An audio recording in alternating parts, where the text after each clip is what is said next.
Hey, what's up guys? Welcome to yet another POV test drive. Today I'm here with Kat, and this is her 1993 Volkswagen Corrado SLC. It's a car that you definitely don't see every day, and when she offered to let me do a video on it, I actually had to go back to Wikipedia and look up some stats real quick, because I actually, I forgot this car even existed. So, Kat, tell me about your car. It's a 1993 Corrado VR6 SLC. It's got the VR6 motor in it.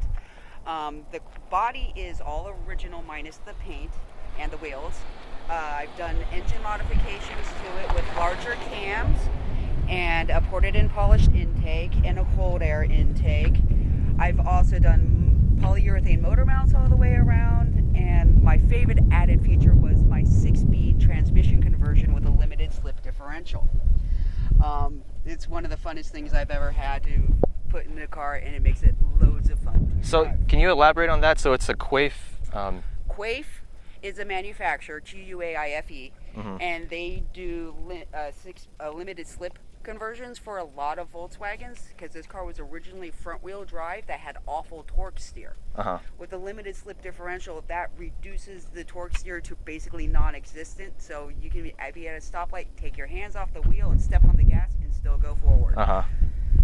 It handles different than a rear-wheel drive or even a regular front-wheel drive car. So this car originally, what platform was it based off of? This is a modified Mark II B3 platform by Volkswagen. So it's half Mark II Golf Jetta 85 through 92 and half B3 90 or 89 through 93 Passat. Okay. So it's a little combination of both. This is also referred to as a plus platform. When they put the VR6 motor in it, they had to widen the front suspension so they could fit the VR6 motor into it.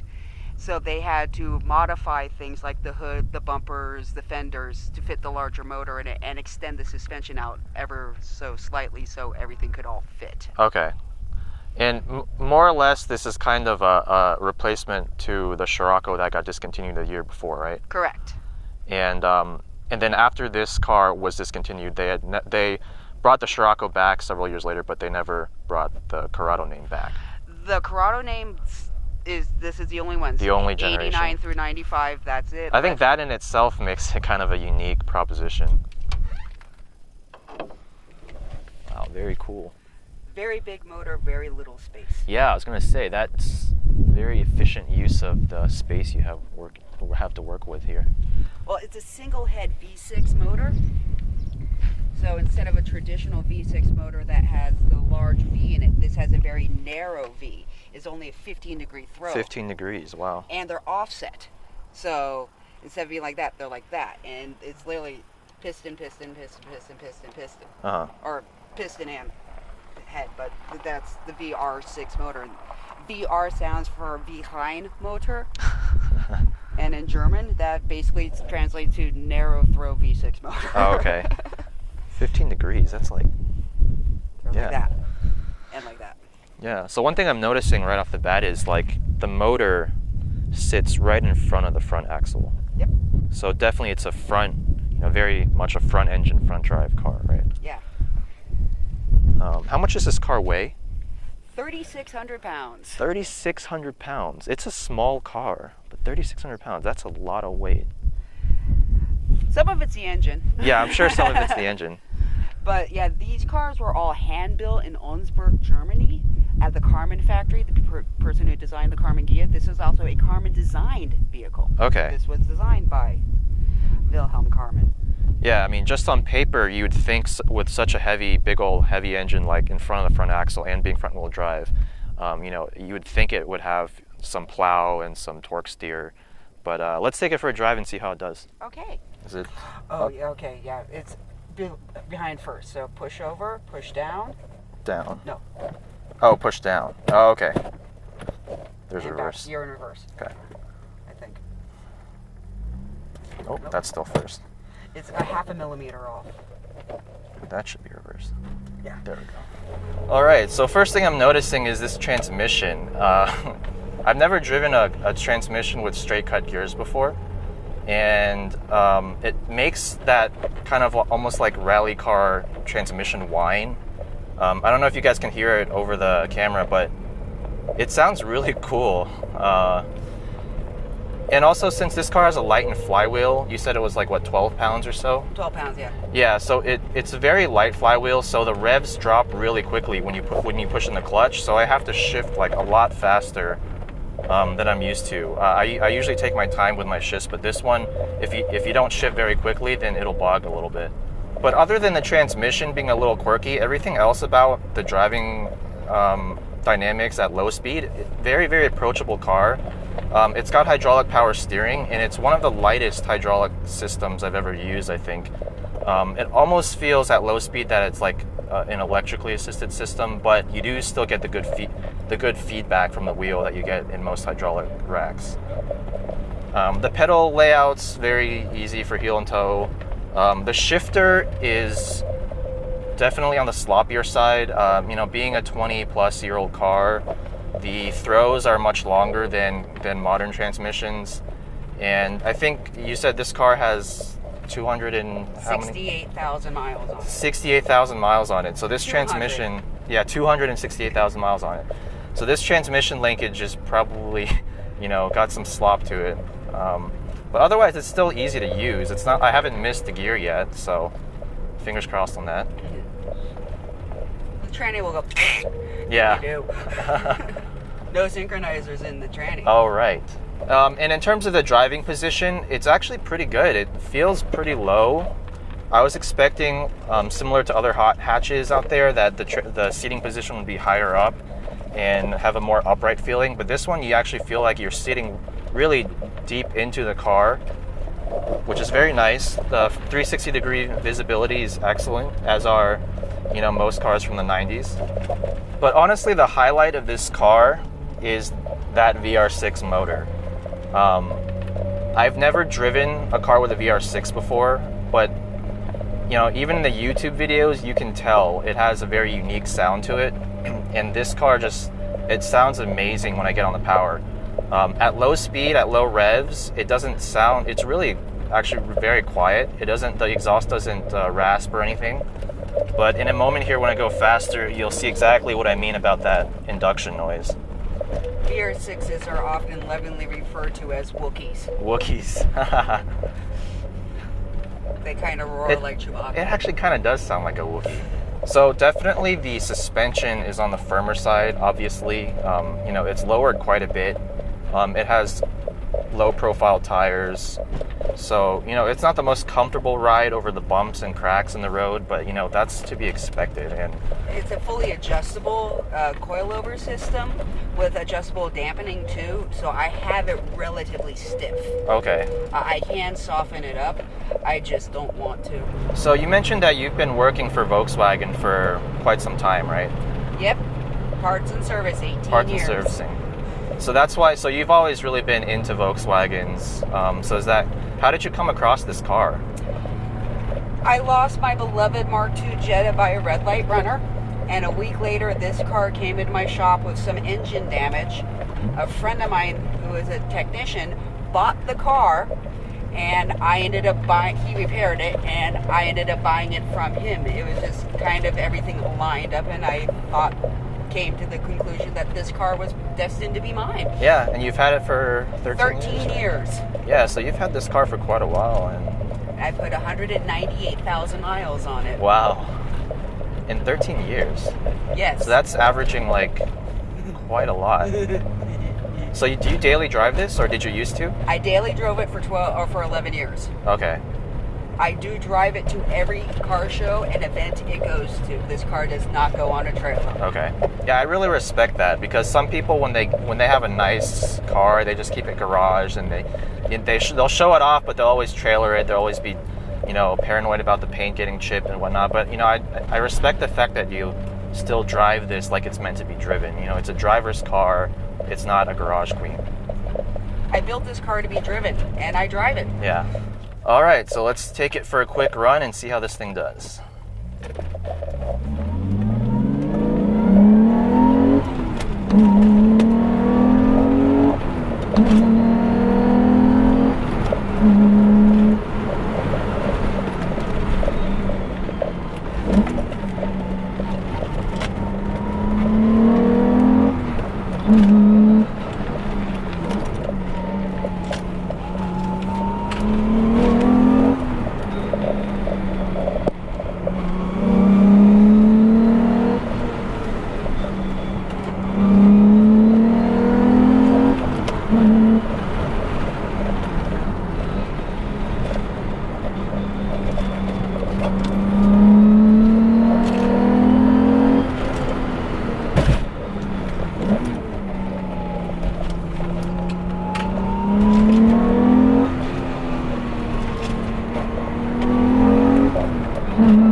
car to drive. There's a couple of things that are like very strong impressions when I start driving it fast. Number one is the gearing is super short, to the point where, you know, in most of the cars that I'm driving on certain corners, you know, I'll know that, you know, that's a second gear corner. In this car, I can almost take it in fourth gear. That's how long the gearing, or short the gearing is. So it does require a lot more work. I mean, I'm constantly shifting up and down to keep the engine in its power band. And, you know, it's a lot of work, but it's very rewarding when you can get it right. And, you know, I'll be honest, I didn't, you know, get a lot of those shifts perfectly rev matched. So it wasn't the smoothest driving I've done, especially with this Quave gearbox with straight cut gears and the light and flat wheel. It does require a different driving style. But other than that, you know, it's very engaging, very fun to drive. And I'm sure you guys can tell based on the engine note, it's so unique. It has a really like deep, growly, somewhat like V8 sounding, you know, engine sound character to it, but also sounds kind of like an inline six, like maybe like a mix between an inline six and a V8 is how I would describe it. It doesn't sound like really anything else on the road. This is one of the most unique sounding engines I've ever heard, and I think I could pick it out, you know, blindfolded in a crowd of 20 cars. And the power is just right for the car. It's probably, you said like 220 to the front wheels? About that, yeah. So 220 to the front wheels, you know, figure in 15% drivetrain loss. That's probably like 250, give or take, to the crank. And the way it builds power is in a very nice linear fashion. It has a good amount of mid-range torque, but it also, when you rev it high, it doesn't die at the top. So it has a very nice meaty power band to it. So I feel like it could probably pull off 0 to 60 in like 6 seconds or less. I mean, it's not a slow car by any means. Handling wise, I can feel the car's weight. That's for sure. I don't know if it feels like 3,600 pounds. To me, it feels more like a 3,000 pound car. The steering does fight me a little bit, despite having the limited slip diff in there.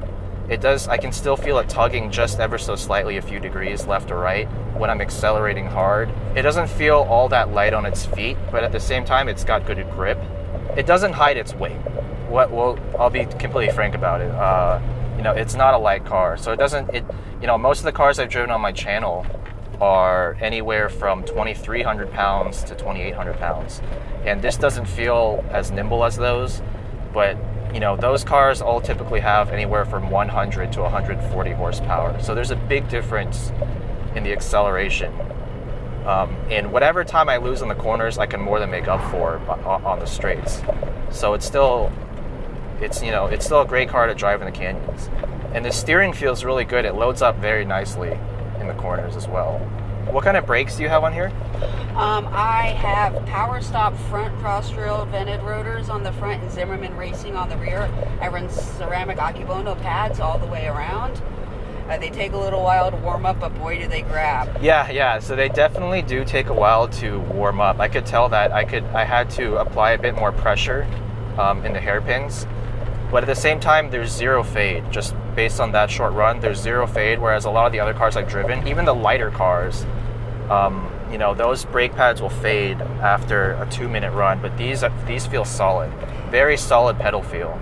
But yeah, I love how quickly I can fire off the downshifts in this car. You really don't have to wait at all to let the clutch back out after you shift. It's just a boom boom, like instant.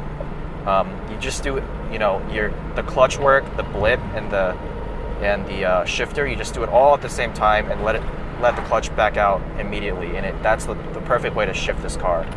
So what are your plans for this car? I mean, you've had it for 13 years. You've put almost 200,000 miles on it. What's next for it? I'm going to respray it just because the paint's old. It's getting chipped. Even though I drive it, I still like it to look pretty. I'm going to be doing an interior swap with a custom red and black interior. I will be converting it over to heated seats. Nice. I also have not done any audio or in-car entertainment improvements on this car over the years. I personally love listening to the engine, so I really don't listen to Yeah, the radio all that much. But I realize I probably should have a decent sound system in it. And that is, okay, that's a cycle car. Yeah. That's a motorcycle back. Yeah. I think they're called Polaris slingshots or something like that. I've seen several different ones. Yeah. So they're neat. They are very neat. Yeah. Yeah, so you just, by the way it sounds, you just plan to keep this car for longer and, keep, improving it to meet your needs and to overcome, the high mileage, the wear and tear that the car has experienced over the years. There are 4 mechanical parts I have not replaced. Okay. I don't say what they are audibly in the car's presence because she doesn't need to know what needs to break next. Fair enough. Well, I'm a relatively assertive driver. Yeah. I mean, with a car like this, if I owned this car, I would not be able to feather the throttle, so to speak. It is very interesting when I do drive it because it's such a rare vehicle. I get a lot of smiles and thumbs ups and nods. Oh, I'm sure. From people.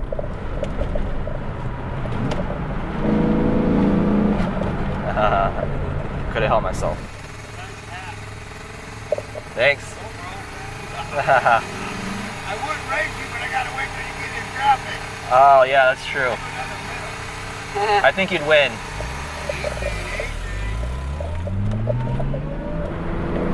And the rear spoiler comes up at 45 miles an hour. Oh, that's right. That's something I read about the car, but totally forgot about until you just mentioned it. Yeah, I just watched it rise up.